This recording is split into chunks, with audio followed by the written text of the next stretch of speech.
Hi there, and welcome to This Day in History. Today we're going to enjoy a rerun from a previous year. Thank you so much and enjoy. Hello, and welcome to This Day in History for December 25th, and a very Merry Christmas to all of you, my dears. December 25th is the 359th day of the year in the Gregorian calendar, with 6 days remaining until the end of the year.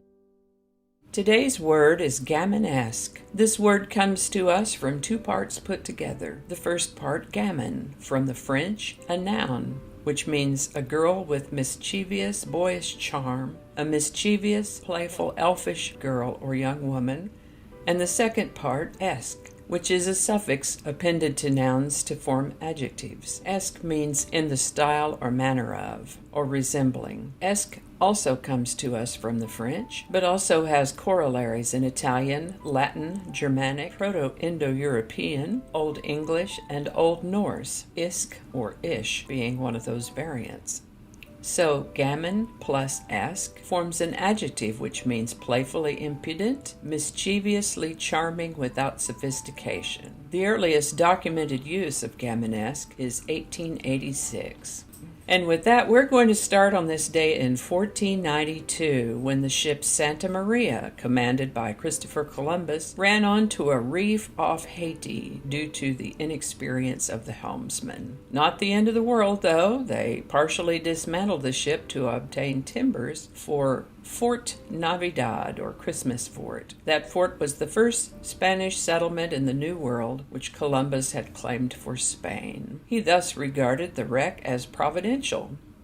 Halley's Comet is a comet that returns about every 76 years. The comet's periodicity was first determined in 1705 by English astronomer Edmund Halley, after whom it is now named. On December 25th, 1758, the comet was sighted by Johann Georg Palach, confirming Edmund Halley's prediction of its passage. This was the first passage of a comet predicted ahead of time. 1776. During the American Revolution, Patriot General George Washington crossed the Delaware River with 5,400 troops, hoping to surprise a Hessian force who were celebrating Christmas at their winter quarters in Trenton, New Jersey. The unconventional attack came after several months of substantial defeats for Washington's army that had resulted in the loss of New York City and other strategic points in the region. American nurse and humanitarian Clara Barton, particularly notable for having founded the American Red Cross, was born on December 25,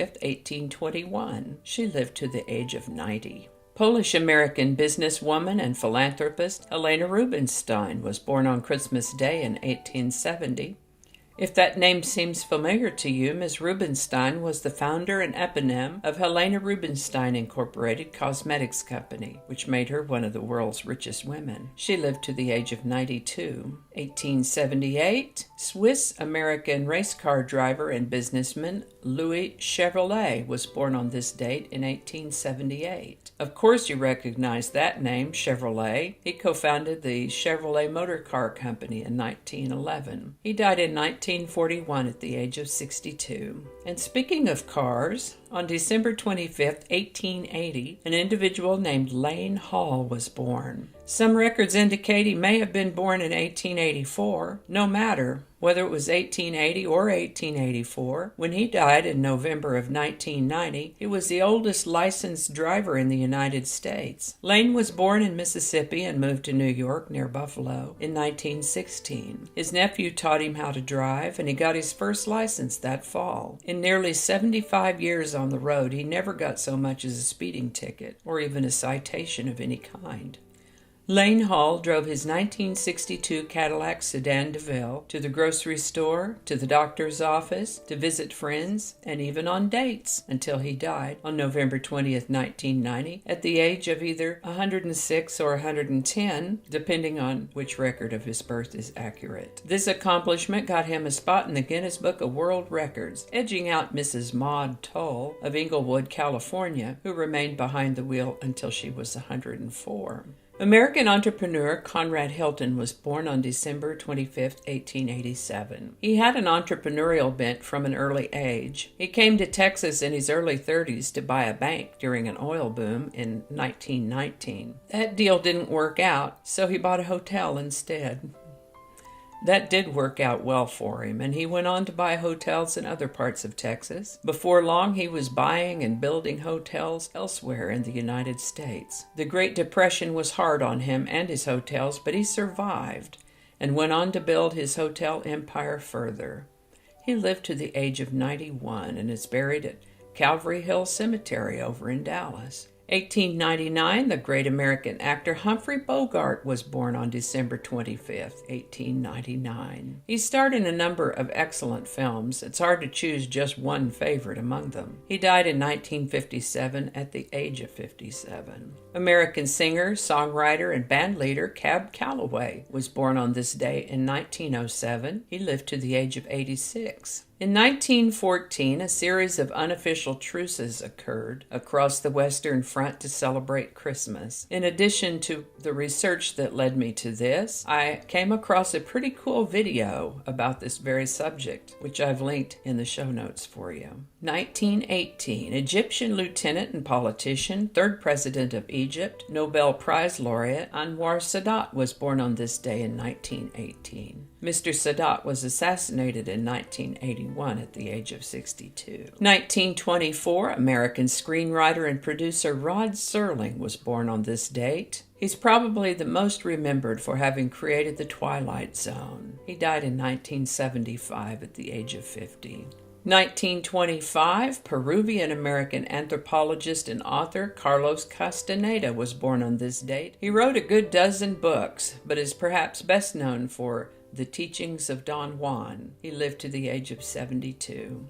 On Christmas Day in 1941, Bing Crosby introduced White Christmas to the world. White Christmas, written by composer and lyricist Irving Berlin, received its world premiere on Bing Crosby's weekly NBC radio program, The Kraft Music Hall. It went on to become one of the most commercially successful singles of all time, and the top-selling single ever until being surpassed by Elton John's Candle in the Wind, 1997. 1943, Brazilian race car driver and businessman Wilson Fittipaldi Jr. was born on Christmas Day, 1943. Now, I haven't watched any car races in several years, but back when I did, I remember hearing this guy's name on a pretty regular basis. He ran the Fittipaldi Formula One team between 1974 and 1982, and as I read this in 2019, he's still alive, turns 76 today. 1946, W.C. Fields was an American actor, comedian, juggler, and screenwriter. His comic persona was a misanthropic and hard-drinking egotist who remained a sympathetic character despite his supposed contempt for children and dogs. Don't tell me I don't love children. I love children, especially girl children about the age of 19. W.C. Fields died on this day in 1946 at the age of 66. On December 25, 1962, To Kill a Mockingbird, a film based on the 1960 Pulitzer Prize-winning novel of the same name by Harper Lee, opened in theaters. In 1977, Israeli Prime Minister Menachem Begin met in Egypt with its president Anwar Sadat. There were a great number of birthdays and death days of notables and creatives throughout the years. I'll just tell you a few of them right now. For example, American actress Sissy Spacek, Scottish singer-songwriter Annie Lennox, American singer-songwriter Jimmy Buffett were all born on December 25th in various years. English actor and director Charlie Chaplin, the Romanian dictator and his wife Nicolae and Elena Ceausescu, American baseball player and manager Billy Martin, American singers Dean Martin and James Brown, British singer and songwriter George Michael, and American astronomer Vera Rubin, all died on December 25th in various years. On December 25th of 1991, Mikhail Gorbachev announced that he was resigning as president of the Soviet Union. But the Soviet Union, for all intents and purposes, had already ceased to exist, as 11 of the former Soviet republics had already established the Commonwealth of Independent States. effectively dismembering the USSR. And that's all I have for you today. As always, links to my research are included in the show notes. Thank you so much for watching. Give it a like if you enjoyed this video. Consider subscribing if you haven't already, and feel free to share this video. While you're here, check out my other channel, 8 Susquehanna. Thanks again, and I'll see you next time. Alrighty, back to work. Okie dokie, Smokey. Let's just rearrange that a little bit. That's not the way I like to tell it anyway. Smoother, be smoother. We don't need all those words. I'm gonna have to look at that. Who knows what evil lurks in the hearts of men? She's not a man. See, this is what happens when we're not scripted. This is why I don't do live shows.